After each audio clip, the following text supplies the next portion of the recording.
energy conservation and energy efficiency. It is very much needed both from the mandatory angle as well as from the voluntary angle in the commercial buildings.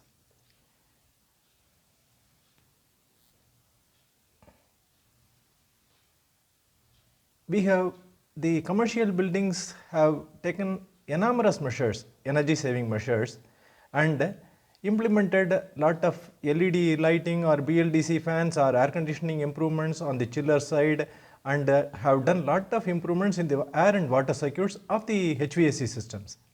But still, the electrical safety and the further improvements is still possible in the commercial buildings, and that is what we wanted to discuss here in this discussion. Whatever the defects that have been crept into the utility subsystems of the buildings, there the savings is not possible. First we have to clear the defects first existing there, then only the savings will be possible. There is a vast scope for energy saving in the utilities, like pumps or blowers or air conditioning, chillers, and in all the utility systems in the commercial buildings. Bureau of Energy Efficiency always suggests to monitor the energy consumption of the utilities both at the input flow like kWh input as well as the output flow, either it is a temperature at RH and temperature and RH of the air conditioning unit, all the blower, all the pumps, what are all the output flows that is deliverable and what is to be monitored. If they can be monitored at the input and output of all the utility systems, definitely we can definitely target the energy reduction in the commercial building as such. The building, to start with, the building electricity distribution needs to be efficient and safe as such. First, safety is the first and foremost priority, then comes the efficiency point of view. The commercial buildings especially need to have an unbalanced servo stabilizer at the incoming of their EB incoming side, because lot of standalone loads, single phase loads are there, so unbalanced servo stabilizer is mandatory. And then let us try to set the voltage at 400 volts precisely at our EB incoming, and all our lighting, even the LED lighting also, let us set it at 200 volts. Let us have a step down this one, let us have a dedicated servo stabilizer for the MLSB or the lighting circuit in such a way that the lighting, definitely the luminous efficiency or the efficacy of the LED lighting is maintained, sustained and prolonged over the probable life period, as well the energy savings is possible. Then comes the EB side, what are all the kilowatt kVA measurements, and the incoming side, we need to have a 3CT based APFC to maintain slightly lagging around 0.97 precisely at the EB incoming, so that we can always maintain an excellent power factor at the incoming of our building. As well as let us see to it that all our non-VFD motors above 3 HP, they can have a load and PF compensation capacitor, and all the VFD loads either in the blowers or in the chillers or in the pumps, let us try to have a line reactance choke at the input of their VFD, so as to reduce the harmonics from the VFD to the utility systems as such. Why we are suggesting to have a unbalanced servo at the incoming of the commercial building? Because you can see the excellent table from the reputed servo stabilizer manufacturer Jindal has given this, but we can see around 380-400 volts, if the voltage is maintained, there is no need for the servo. But the voltage cannot be maintained because the EB always gives 11 kV bar 433 or 22 kV bar 433. The voltage at the near end of the transformer or at the distribution transformer or the tail end, there is a vast variation of voltage. So in that case, if it is 400 to 420 volts at the building incoming side, definitely 5% savings is there on the lighting side, and the savings on the motor side below 10 HP around 3%. So you can see the energy saving is one aspect, and the health of the equipments like motors, pumps, the blowers, everything can be maintained very sustainably if we are giving a safe and regulated voltage. You can see for a given 5 HP motor, almost for a 400 volts to 440 volts, you can see the difference, how the current is going higher and higher, and the kVA is also going higher and higher. So there is a definite demand that the building, all the motors need to give only 400 volts to all the motors in the buildings. And definitely not only the motors, the HVAC systems, all the lighting systems, all the compressors, definitely the kilowatt and kVA can be optimized and sustainable over a period of time as such. You can see the split air conditioner or the lighting, LED lighting, this one, or even a fridge, freon based fridge, and any other utility which you have used in our building. All our AC loads need around 230 volts, that is 400 volts at the incoming, and all the lighting loads around 210 volts, around 360 volts as the safe voltage. So let us try to prioritize the EB incoming voltage first, that is the safety, and energy saving will be a byproduct here as such. Then comes the major load in a commercial building, HVAC load, air conditioning loads. If you see the air conditioning loads, air circulation, it needs only 10 watts per square meter, whereas air cooling, it needs around 40 watts per square meter, whereas the air conditioning needs 200 watts per square meter. Almost the air conditioner needs 20 times the power of air circulation.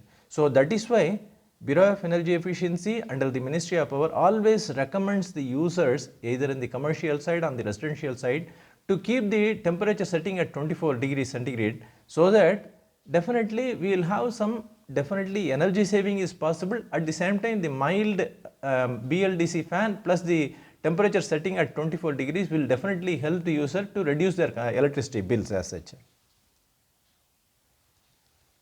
Normally our body temperature, we say it's around 36.9, say 37 degrees means 27 degrees, that is minus 10 degrees below the body temperature, around 27 degrees. It's been used by many of the commercial building users and many of the institutions also. A cool breeze air definitely gives around 15% of power savings, and only thing, it's a mandatory that an air circulation is done around the human body by the BLDC fan, and BLDC fan with its mild throw, it becomes a must, especially in the air conditioning rooms and halls as such.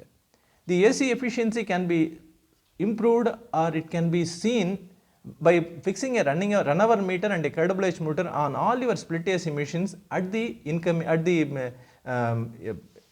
indoor side, so that we know what is the AC loading hours and the running hours. If you have an office or a building where you have multiples of split AC machines, if you monitor this relative monitoring all this KWH and the run-hour meters, the running hour meters, definitely it will give an indication which of your ACs are running well, which of your ACs are running inefficiently. This also is they will prompt you where to take action, how the preventive action can be taken as such. This is because of this, the high volume low speed fan, definitely it has been used in many of the open area or commercial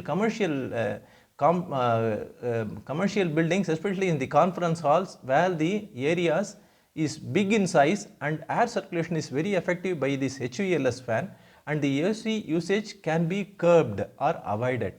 A typical example of air circulation is first important in an air conditioning, and this image has been taken in the central railway station at Chennai.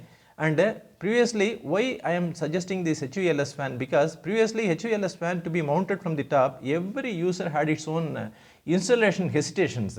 But now the HVLS fans can be installed from the bottom, from the ground floor or ground point itself, and definitely it gives an excellent wind chilling effect. The overall air throw and the air circulation, mild air circulation among the users under the premises, under this HVLS fan, under this in this hall, conference halls or any of the halls that is there, definitely it gives an excellent effect, and it is definitely worth going for this type of HVLS fans wherever the demands or the requirements are there as such. Normally we have to see for any of our buildings to have an effective natural ventilation in the buildings, you can see the don'ts and do's here. See, any cold air, it needs to come from the bottom of the, for positive cross ventilation in a building, any cold air has to come from the bottom side of the wall only, and if at all the louvers are given, it needs to be from the bottom to top only.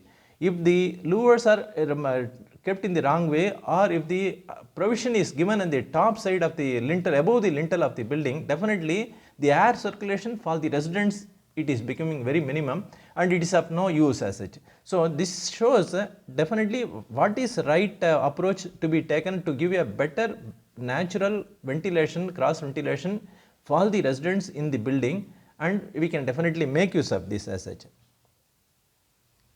Coming to the energy losses in all the split air conditioners and all the air conditioning loads, we can see the energy loss happens when the heat is transferring from the hotter to the surrounding areas, and because the velocity recovery rings are not there, especially in the split AC or even in the packages or even in the cooling tower type of heavy 20 ton or 50 ton or 100 tonner air conditioning packages, the velocity recovery ring plays an important role to stabilize or to make the flow of air laminar when it is exhausting out of the condenser coil. Ultimately, it makes the condenser coil very effective as such.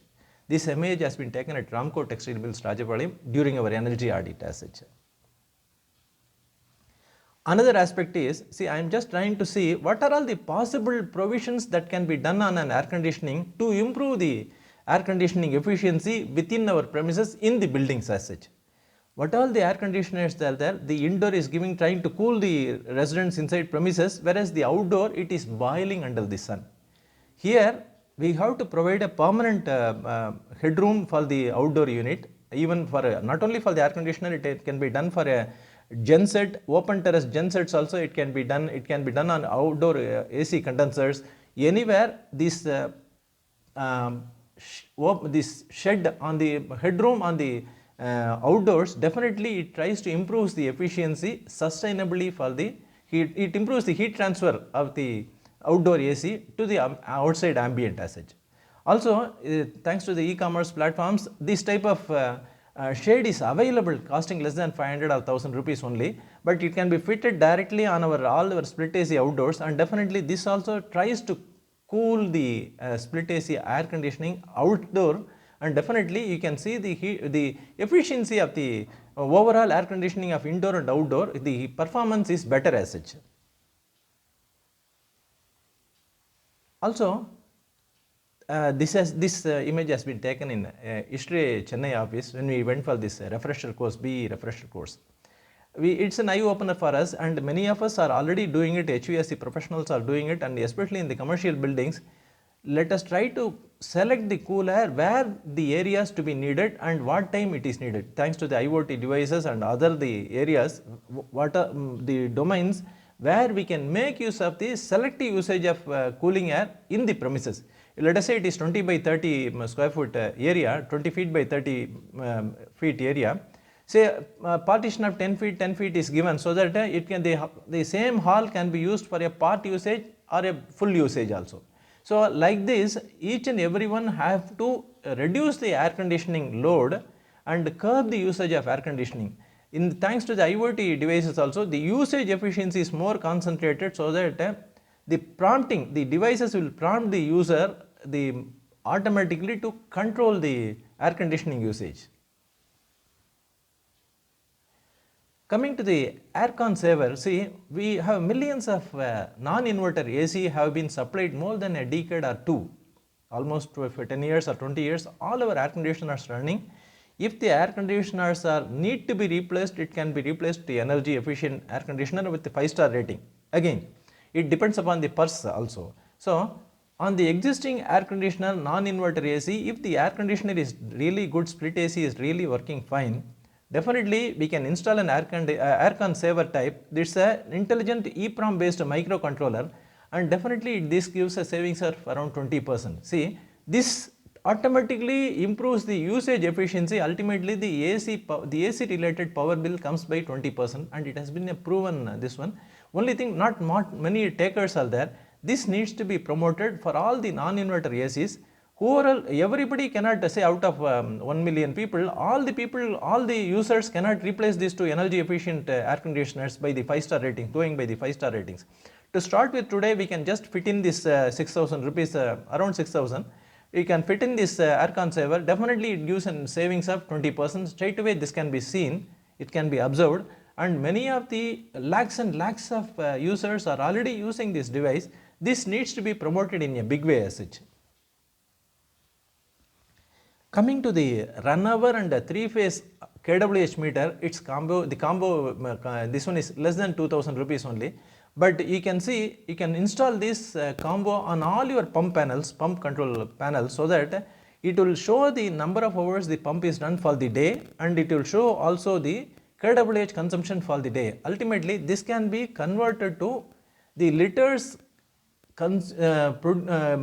used by the building per day, and this benchmark will show the pump efficiency also. You can refer the pump nameplate, and you can refer the average loading of the pump, the units per hour for the given pump over a day or a week or a month, and definitely you can come to know what is the pump efficiency and how we have made use of it. That is one aspect.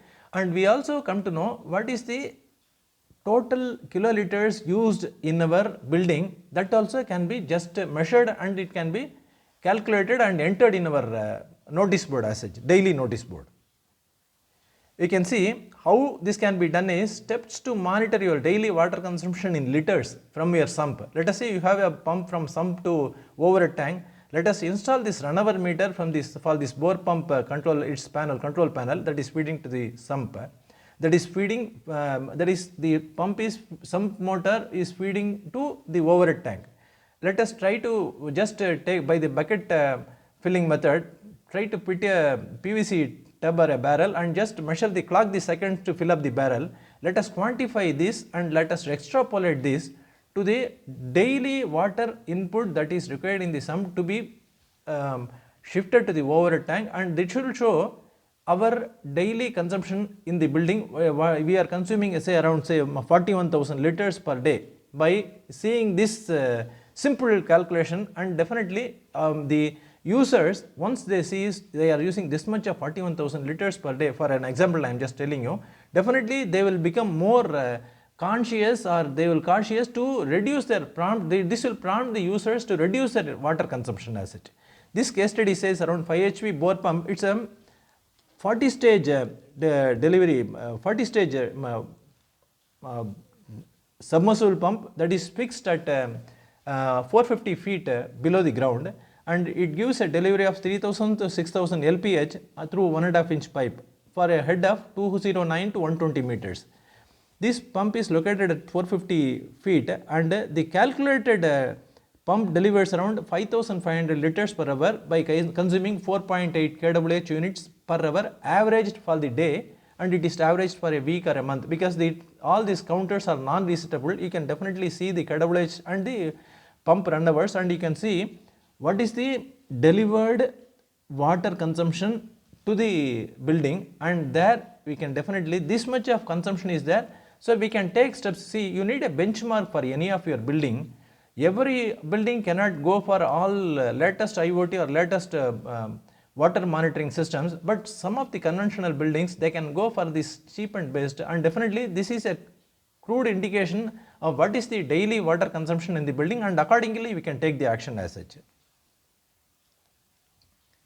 All the pumping systems, what all we have, this needs to be routinely monitored through this kWh and run hour meter, and you see it needs to be serviced once in 3 years so that it becomes inefficient. So either if it is more inefficient, the pump replacement is there, or it can be serviced to put it back.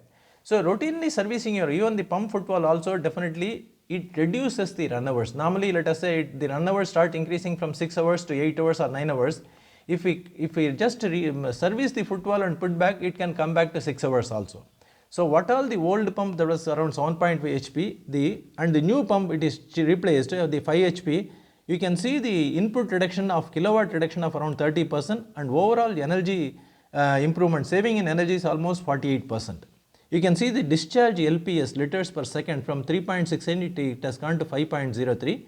And thanks to all the, it's not the pump alone, it's the pump system, pumping, and all the, see all the delivery what we have used, or delivery piping we have used, MSCR, GI piping and other things. Now the need for this CPVC pipe is more demanded by the, to reduce our electricity bills as such.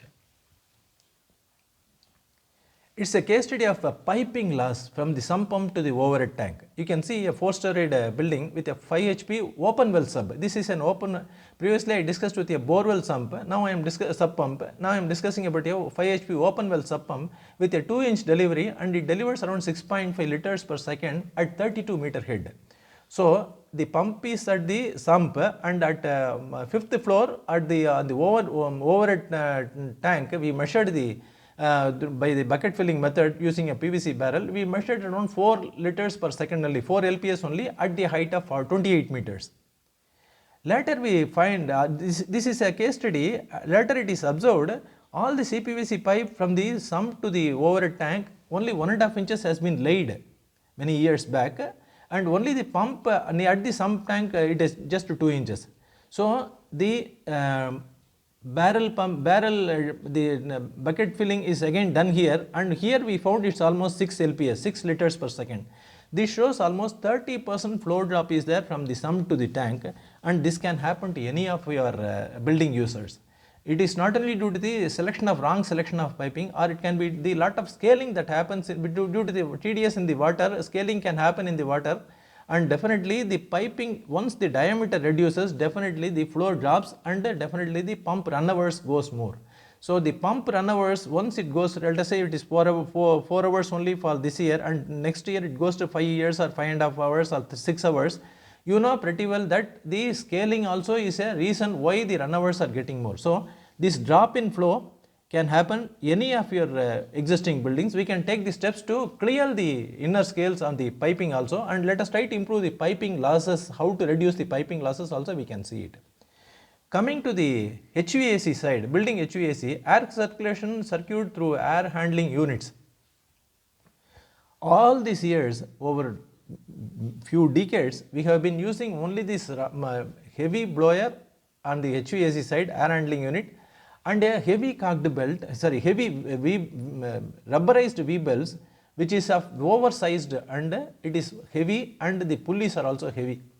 But thanks to the polymerized cocked belts, many of the industries or many of the buildings, they have started changing over, because the cocked belts have 30% more power carrying capacity.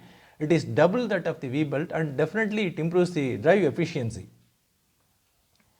The gap is there. See, this is what I wanted to precisely say here. The gap between the supply torque given by the motor and the demanded torque given by the blower, there is a gap. That gap is addressed in a VFD retrofitted blower, and thousands of energy saving case studies has been done.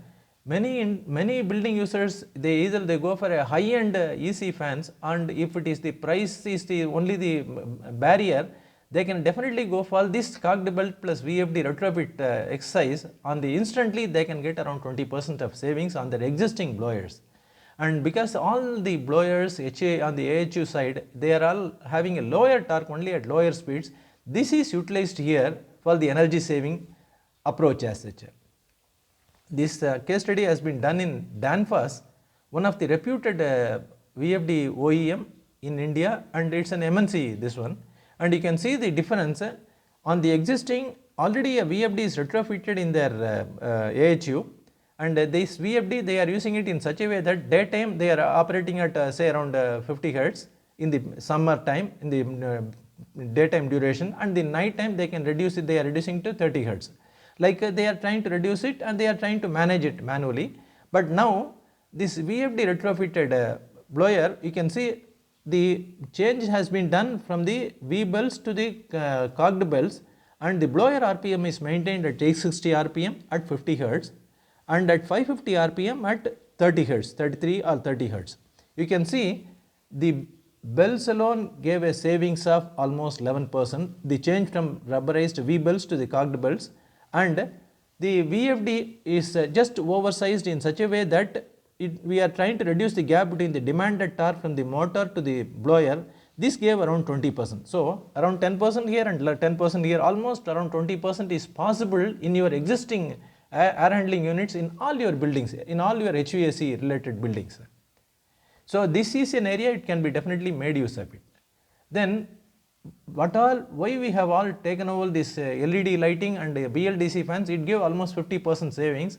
Definitely the heat pump also, this is becoming a mandatory, especially for the hospitality buildings like hospitals or hotels or any of the public usage buildings, where the heat pumps definitely gives more than 50% savings. Definitely it becomes a mandatory usage. You can see from almost 1560 units per day it was consuming before, all the heaters, electric heaters, after putting the heat pump it has come down to 770 units, and thanks to the aspiration energy Chennai for this case study, definitely you can have around 50% energy savings on all your heating related electricity bills in your commercial buildings. Coming to the first, I said the defects, let us clear the defects in your system so that the energy efficiency can be improved.